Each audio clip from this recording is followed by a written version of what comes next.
dia uma criança me parou, olhou-me nos meus olhos a sorrir, caneta e papel na sua mão, tarefa escolar para cumprir, e perguntou no meio de um sorriso o que é preciso para ser feliz. Amar como Jesus amou. Boa tarde, pessoal. Boa tarde. Que a paz do nosso divino e amado Mestre Jesus permaneça hoje sempre conosco, abençoando sempre a nossa caminhada terrena. Essa semana estamos no capítulo 11 do nosso Evangelho, que nos vem falar amar ao próximo como a si mesmo. E o item 13 nos vem falar sobre a fé e a caridade. O Livro dos Espíritos, a questão é a 657, onde então Kardec pergunta aos nossos amigos espirituais: os homens que se entregam à vida contemplativa, não fazendo nenhum mal e só pensando em Deus, têm algum mérito aos seus olhos? Vamos ver então que os amigos espirituais responderam a Kardec, ao mesmo tempo então esclarecem a todos nós. Hoje a nossa companheira Liliana vai estar falando da questão do Livro dos Espíritos e do tema do nosso Evangelho da tarde. E eu convido a todos a cerrarem os olhos, se assim desejarem. Vamos nos ligando sempre ao nosso amado Mestre Jesus. Ele que é a razão de estarmos aqui, mais uma vez reunidos na nossa casa espiritual. Ele que nos lembra sempre do nosso Pai, que é todo bondade e misericórdia infinita para com cada um de nós, seus filhos muito amados. Este Pai que ao raiar de cada dia concede-nos a nova oportunidade do aprimoramento, do aperfeiçoamento, ao nosso ser que a doutrina vem nos lembrar: somos imortais.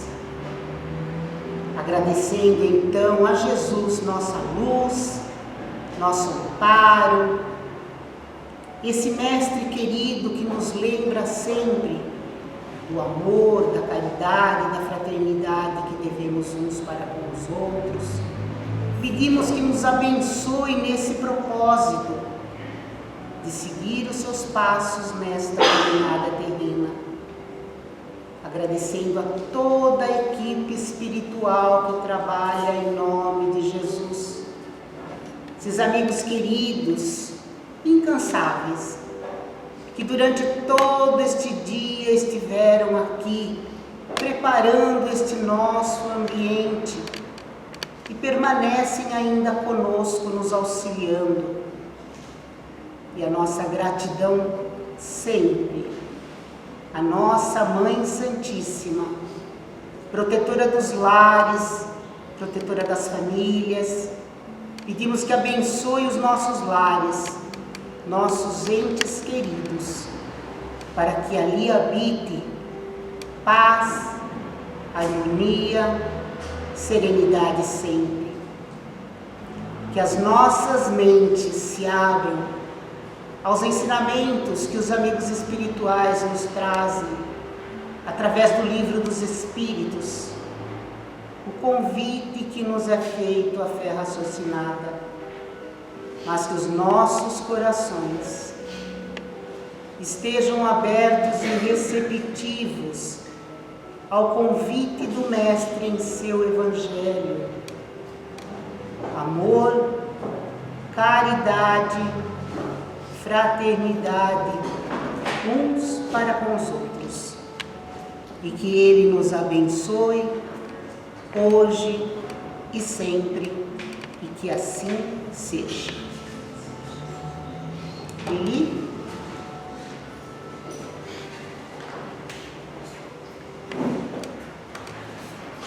Uma boa tarde a todos. Para a gente responder essa questão do livro, vamos lembrar a diferença entre o bem e o mal. As leis divinas, elas foram criadas, gente, por esse Pai que é a perfeição, para serem regras de conduta em todas as circunstâncias da nossa vida, para que a gente possa evoluir moral, intelectual e chegarmos ao destino que todos nós somos criados, que é a felicidade. Toda vez que a gente observa essas leis, pratica essas leis, as nossas atitudes e comportamentos vão gerar o bem.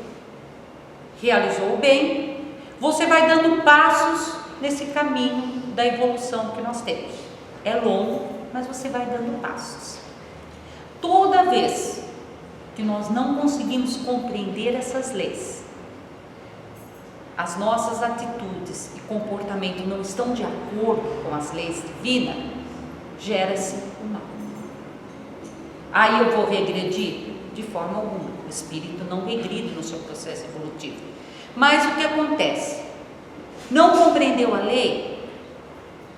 Acabou como consequência o mal? O mal, ele gera uma falta, gente. É como se ficasse um obstáculo no nosso caminho evolutivo.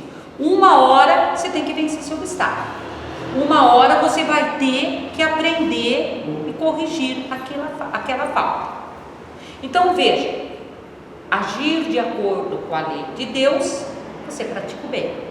Infringiu a lei, você pratica o mal. Vocês perceberam que só tem duas opções para as nossas atitudes e comportamento? Não tem uma terceira opção, um terceiro caminho. Então, gente, desculpa, mas não dá mais para ficar em cima do muro. Olha, eu não faço bem, mas também não faço mal para ninguém. Ou aquela justificativa, eu tenho medo de interferir, eu não sei se eu estou ajudando, estou atrapalhando, não tenho tempo, não tenho dinheiro, não tenho talento. Mas, gente, como é que a gente continua a nossa zona de conforto? Não tem uma terceira opção. Não tem nada que preencha entre o bem e o mal.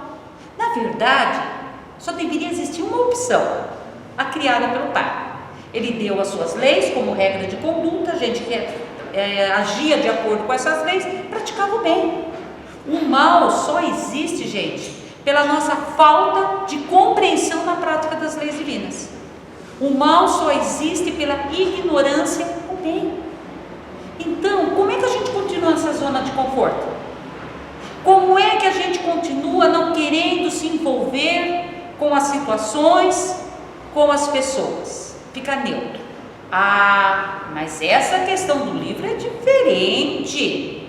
A pessoa está vivendo uma vida contemplativa, orando, meditando apenas. Gente, não há privilégios e nem exclusivismo e nem ninguém fica fora das leis divinas. As leis divinas foram criadas para todas as pessoas, independe da condição ou da posição que ela está. Então, vários fatores, várias situações podem levar a pessoa a viver essa vida contemplativa, dela querer se isolar do mundo, das situações. Nós não estamos aqui para julgar ninguém. Cada um tem o seu motivo. Mas o que nós temos que entender, que referência para nós, gente, é o nosso modelo e guia da humanidade, Jesus. E todos os outros grandes missionários que estiveram antes, agora e virão. Eles são as nossas referências. E o nosso modelo e guia, Jesus. E todos os outros grandes missionários, como o seu Juca estava citando, Madre Teresa, Chico, Dr. Bezerra, o próprio Papa Francisco, a gente vê eles exclusos, só meditando, só orando, isolado do mundo, não. A gente vê todas essas referências atuando no mundo, na companhia do povo, gente. Então, meditação, oração, reflexão. Você se isolar por um período, às vezes é necessário. O próprio Mestre Jesus muitas vezes se isolava ali, né, daquele tumulto ali, e ia meditar, orar. Para quê? Isso são recursos exatamente para que a gente entre em sintonia com a espiritualidade, que a gente receba orientação, que a gente se fortaleça exatamente para atuar no mundo, atuar diante das situações, dos desafios que a vida nos apresenta junto com o nosso semelhante, gente. Porque uma das nossas necessidades no nosso processo evolutivo é exatamente viver em sociedade. Porque quando nós reencarnamos nesse mundo de provas e expiações, no grau evolutivo que nós estamos, nós ainda não temos todas as aptidões, todas as faculdades desenvolvidas. Então, gente, é exatamente vivendo em sociedade, convivendo com o nosso semelhante, que a gente recebe aprendizado, a gente passa aprendizado, a gente faz uma troca de experiência. Então, no nosso processo evolutivo, como a gente necessita, gente, viver em sociedade. Tanto é que a lei da sociedade é um dos aspectos da lei divina. E viver em sociedade e conviver com o nosso semelhante, que é uma necessidade nossa, vocês podem perceber, sempre vai nos colocar, gente, entre aquele que precisa da minha ajuda, precisa da minha experiência, precisa do meu aprendizado. Mas muitas outras vezes sou eu que preciso do aprendizado do outro, da ajuda do outro, da experiência do outro. No nosso longo processo evolutivo, gente. Nas diversas existências que nós tivemos, estamos tendo e vamos ter, nós vamos inverter muitas vezes o papel. Uma hora eu sou mestre, uma hora eu sou professor, uma hora eu sou benfeitor. Mas muitas outras vezes, gente, eu sou aluno, eu sou aprendiz, eu preciso que alguém me estenda a mão.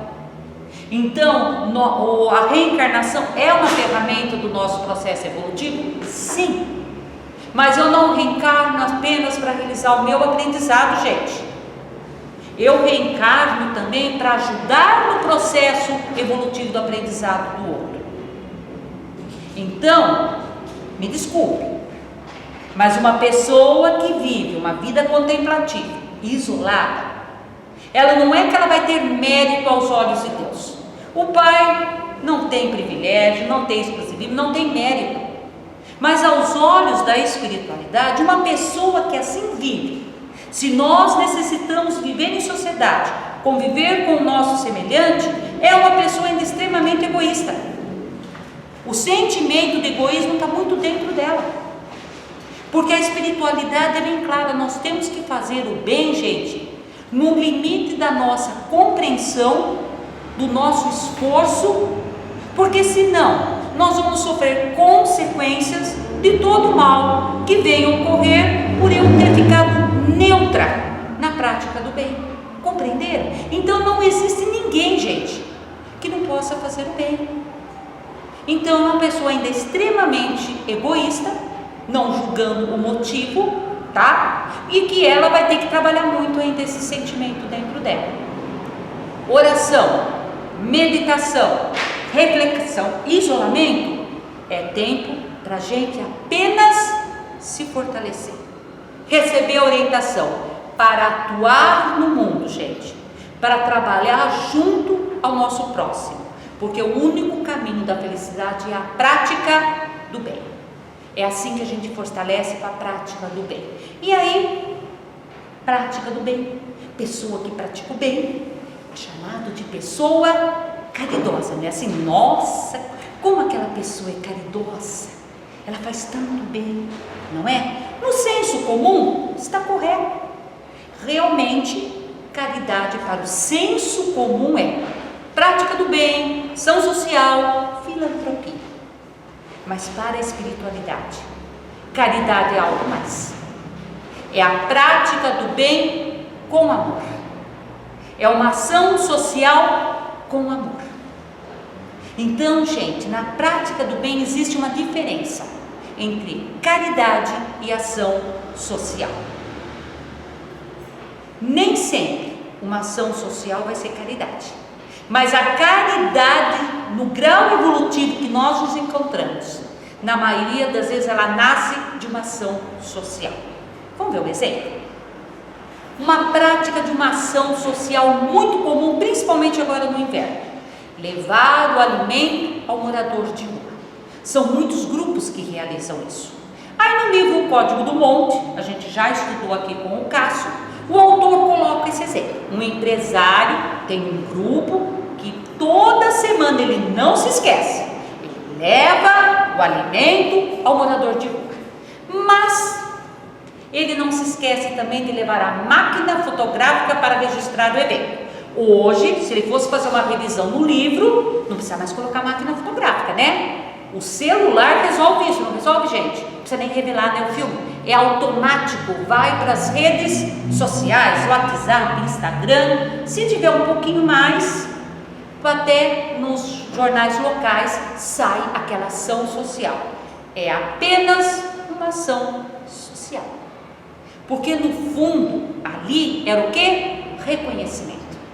Chamar a atenção, atender a algumas conveniências, né? Muitas vezes divulgar o seu produto, né? Passar a imagem do homem de bem. Tem alguma coisa errada nessa ação social? Nenhuma, gente.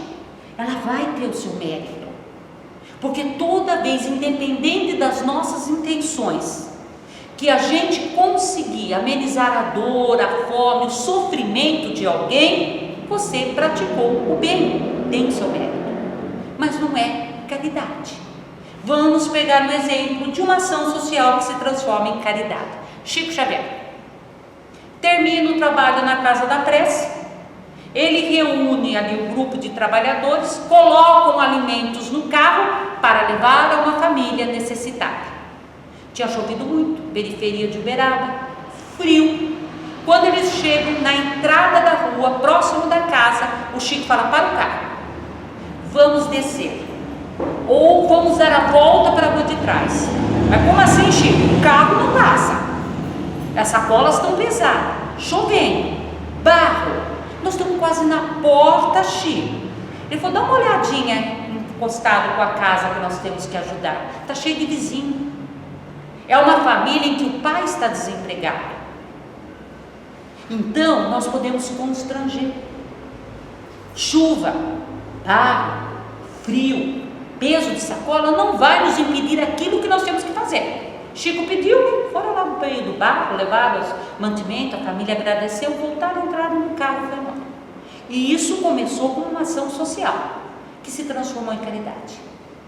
Ninguém precisou saber, a não ser o interessado e aquele que podia ajudar. Não houve aplauso, não houve reconhecimento, não se chamou atenção. Realmente, a mão esquerda não ficou sabendo que a mão direita deu. Isso é ação social que se transforma em caridade. Então, gente, a pergunta que nós temos que fazer: nós fazemos ação social ou caridade? Porque uma ação social, para se transformar em caridade, já vocês vão conseguir responder para cada um do seu pensamento. Para uma ação social se transformar em caridade, ela tem que vir acompanhada por uma série de virtudes. Até aquela caridade que a gente julga ser mais fácil, a caridade material, na sua forma mais simples, a esmola, não vai ser caridade se você não realizar o soerguimento moral da criatura. Muitas vezes, a nossa ação social não se transforma em caridade porque a gente mancha essa atitude com o desencargo de consciência. Eu tenho que fazer o bem para poder me apresentar ao mundo, às pessoas, a Deus, e dizer assim: olha, eu sou uma pessoa caridosa, eu pratico bem, eu mereço o reconhecimento dos homens e as bênçãos divinas. Então, muitas vezes, a nossa ação social não vem acompanhada de virtudes. Então, caridade, na verdade, não é uma virtude, que é o tema do Evangelho, como a Fátima nos colocou. Caridade, gente, na verdade, é o conjunto das virtudes. A pessoa, para ser caridosa, ela tem que se preencher de todas as virtudes e expandi-las aonde for necessário. Depende aonde você estiver, com quem você estiver, na tua ação de prática do bem, é uma virtude que você vai ter que realizar, gente. Tem hora que você tem que ter paciência, tolerância, humildade, resignação, renúncia. Então tem que vir com uma série de virtudes. Então eu pergunto para vocês: fazemos ação social ou praticamos a caridade? Desculpe, pode ter anjos aqui. Eu vou responder por mim, pela maioria. Ainda não praticamos a caridade. Ainda nós estamos aproveitando as oportunidades de trabalho, praticando o bem. E dessa forma, caminhando para conquistar virtudes. Então a espiritualidade, sabendo disso, ela nos oferece oportunidades de trabalho. Então tem pessoas que aproveitam mais as oportunidades de trabalho e tem outras que aproveitam menos. Pratica o bem e vai se exercitando para conquistar as virtudes. E aí, para a gente conquistar essas virtudes na nossa prática do bem, aproveitando as oportunidades de trabalho, tem uma força muito importante, chamada fé. Por isso que o tema do Evangelho, como a Fátima colocou, é caridade e fé. A verdadeira caridade, gente, sem fé é impossível, como está no Evangelho. Caridade sem fé não basta, gente, para manter uma ordem social capaz de nos fazer feliz. Vamos dizer que fé divide a maternidade das virtudes junto com a caridade. Mas aí, para que a fé nos faça aproveitar as oportunidades de trabalho na prática do bem, no exercício da conquista das virtudes, nós não podemos confundir crença com fé. Crença, você acredita, mas você tem que ver para ter certeza. Como que isso é possível num mundo de provas e expiações, gente? Aonde nós ainda não conseguimos compreender 100% as leis divinas. Aonde ainda a gente pratica o mal. E o mal, além de gerar uma falta, deixa uma herança terrível para nós chamada sofrimento.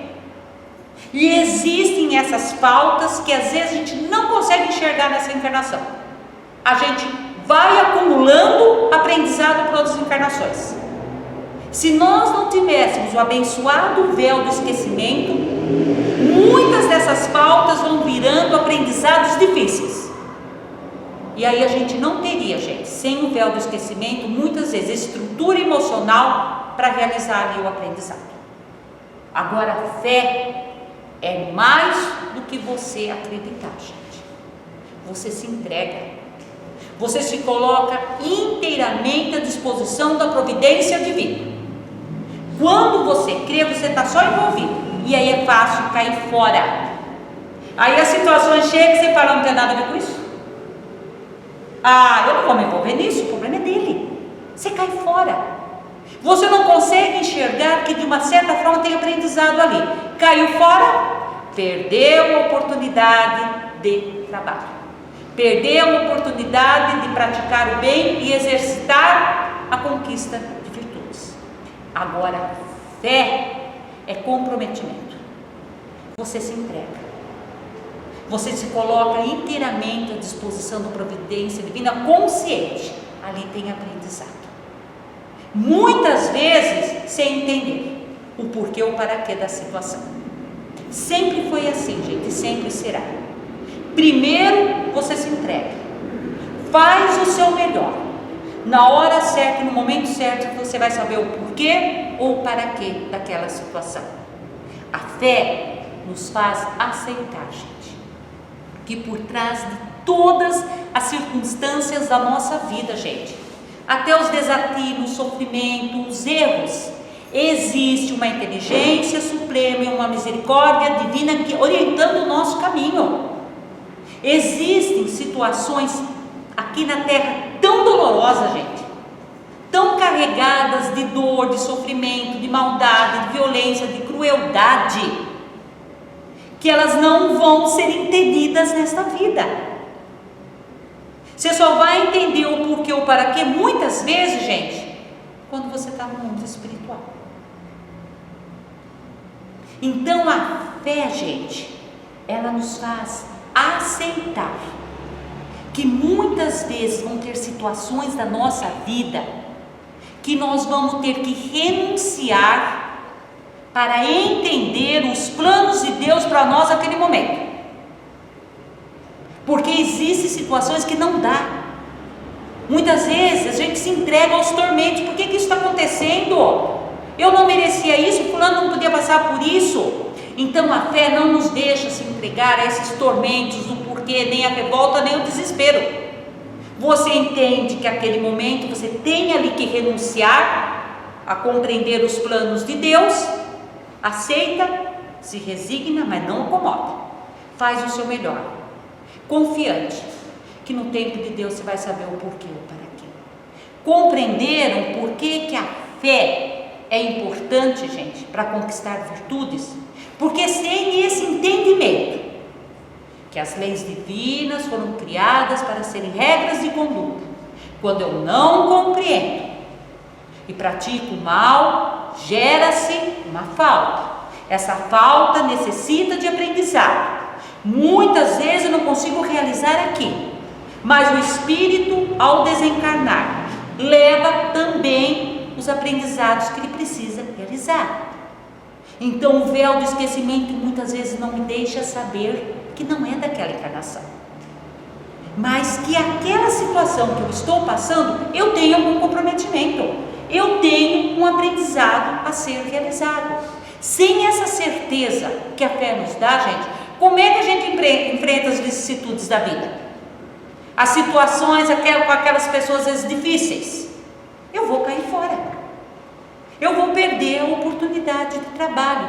Por isso que se coloca que a fé é importante para conquistar essas virtudes. Então a fé, gente, nos faz compreender o verdadeiro sentido da palavra caridade, segundo entendia Jesus.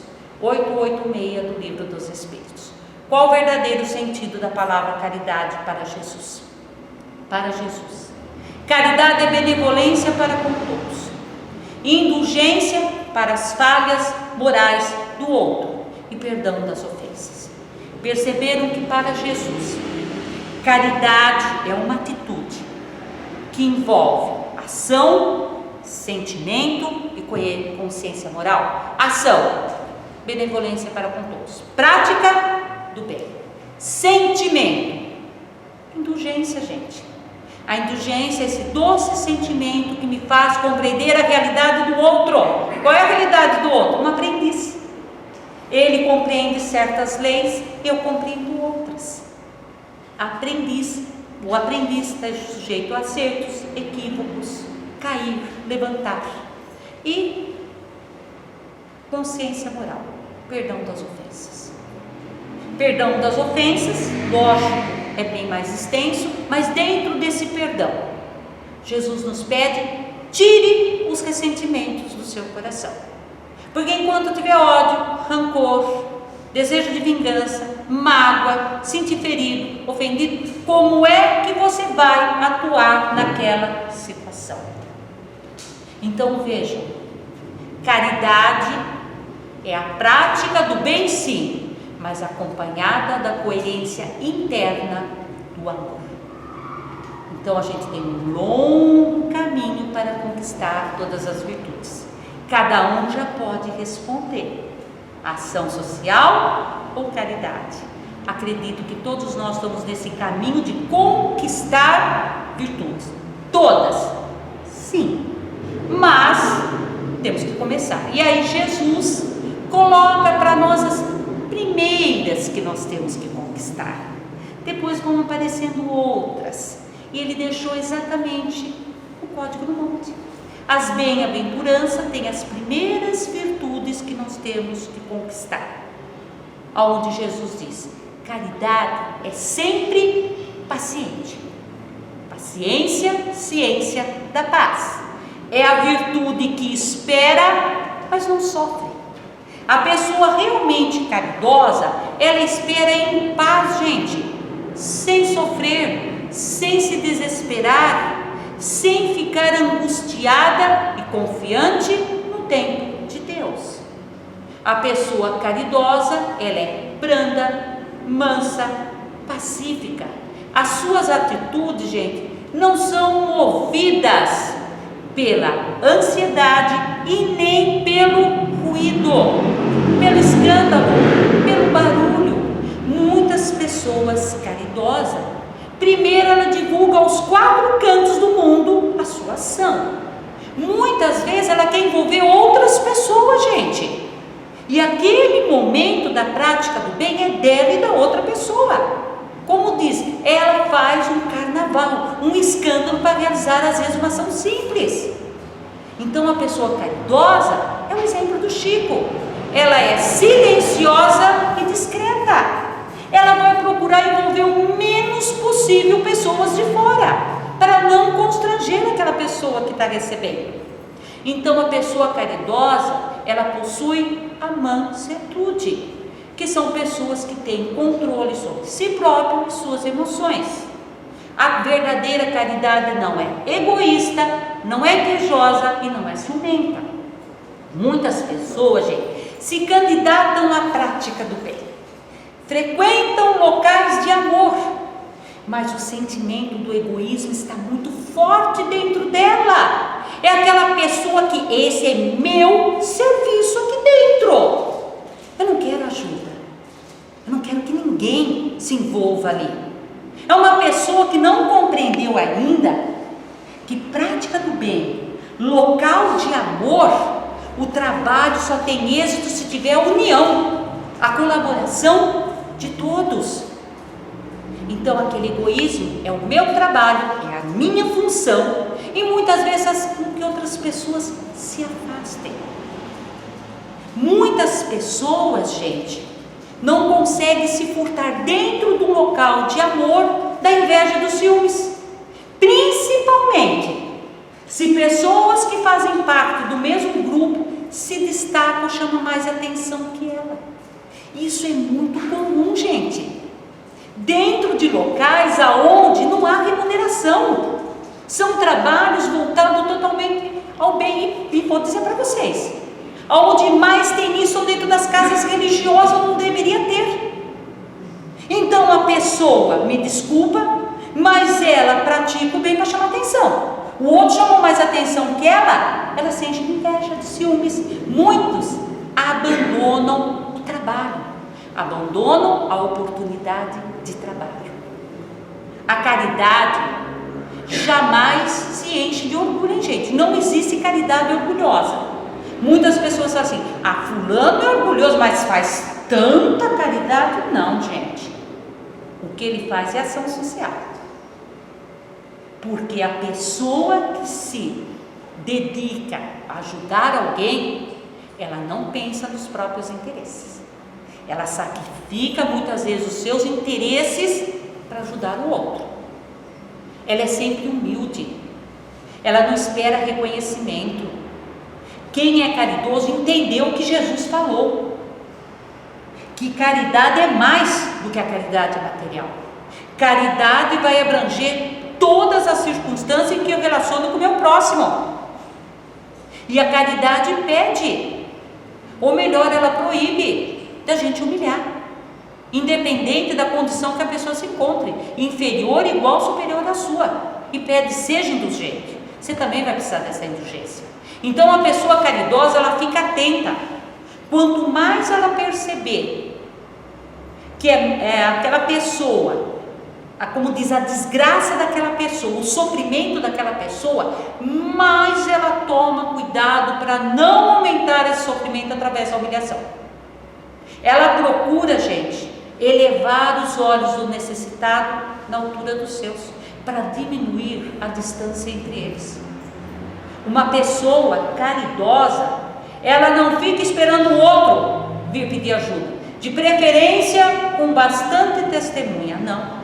Ela vai de encontro ao necessitado, porque ela sabe que muitas vezes o verdadeiro necessitado sofre calado, gente, pelo medo da humilhação. Então a pessoa caridosa não mancha a sua ação social, a sua prática do bem com orgulho, ostentação e vaidade. A pessoa caridosa, quando ela vai realizar uma atitude, ela não fica preocupada com os ganhos e perdas. A pessoa orgulhosa e egoísta primeiro vai avaliar: eu vou ganhar mais, ou vou ter muitos prejuízos, e se o prejuízo for maior, ela cai fora, ela não pega aquela oportunidade de trabalho. A pessoa caridosa, ela não pensa assim.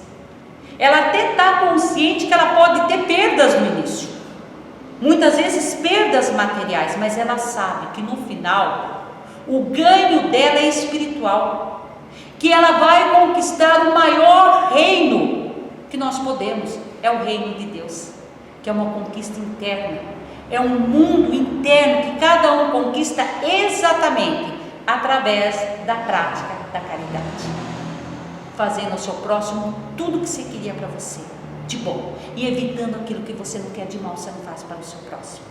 A caridade, gente, verdadeira pessoa caridosa, ela não se irrita, ela não se azeda, ela não se desgasta. Quando ela vai praticar o bem, ela está mergulhada na prática do amor, então o mal não atinge essa pessoa.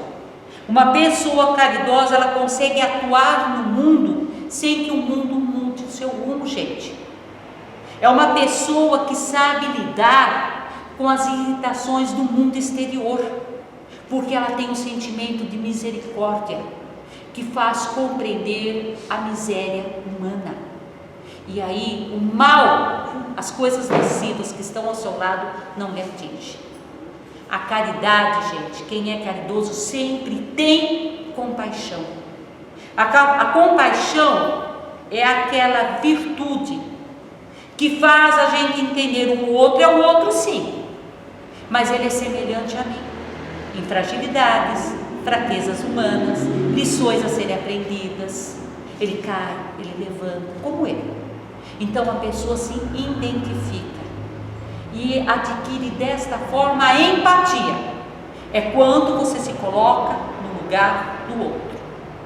Então diz que junto com a fé, a compaixão é inseparável da caridade, porque a compaixão identifica e sente, a caridade age. Então a caridade, para a gente encerrar, gente, ela nos faz sair desse mundinho particular que a gente vive, egocêntrico, aonde o amor é só compartilhado com o próximo mais próximo, aquele próximo que eu tenho afinidade. Então nos faz sair da nossa zona de conforto, aonde os seus interesses, muitas vezes mesquinhos, supérfluos, é deixado de lado. E a necessidade do outro torna um valor muito alto nos seus sentimentos. E você parte em direção ao outro para ajudar, porque você começa a perceber todas as necessidades que estão à sua volta. Então, gente, uma pessoa caridosa, ela ultrapassa os limites da humanidade. Ela torna-se mais que um ser humano, porque ela está banhada pelo amor divino e se torna então um instrumento do bem. Boa tarde a todos. O nosso de cada dia nos dai hoje, perdoai as nossas ofensas, assim como nós perdoamos a quem nos tem ofendido,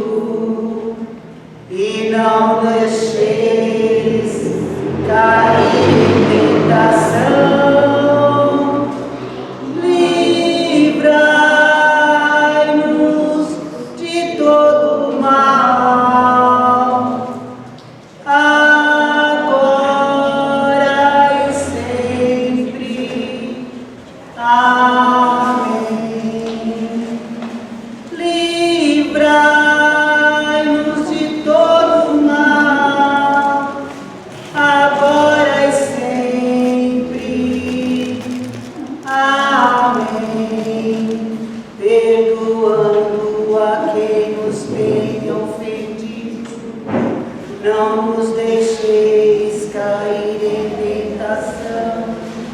Perdoando a quem nos tem ofendido, não nos deixeis cair em tentação, e livrai-nos de todo mal. Livrai-nos de todo